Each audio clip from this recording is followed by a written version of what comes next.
Siz kimdir biröөнө шылдыңдап сөйлемеğiniz менен көрсөтүп, kimdir biröөгө аны ар кимге окшоштуруп мыскылдагансыз. Ал сиздин назарыңызда өтө арзан бааланган. Сиз жол чырактан, светофордон kimdir biröөнү жөөлөп өттүңүз.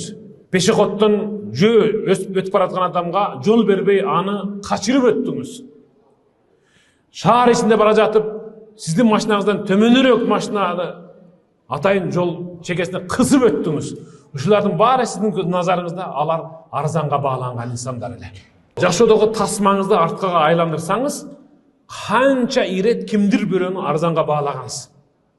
Сиз бир туугандарыңыз менен сүйлөшүп турганда, койчу, баланчага окшобойчу деп, сиз баланчага окшобойчу деп kimdir biröөнү келекелеп сүйлөгөндө ал арзанга бааланган.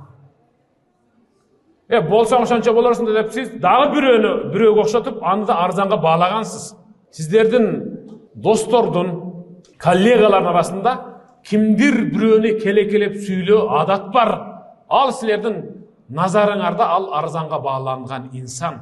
Бирок угуп койгула, кыяматта ал эң бай инсан болгондо да ал канча адам келекелесе, мыскылдап, аны кемсинсе, ошончо адам бул дүйнөдөгү кылган, анан кабыл болгон ибадаттардын сообун өткөрүп берет. Ал сиздин алдыңызда арзанга бааланды чындап, бирок ал кыяматта эң барктуу, эң бай адам ошол. Ошону билип.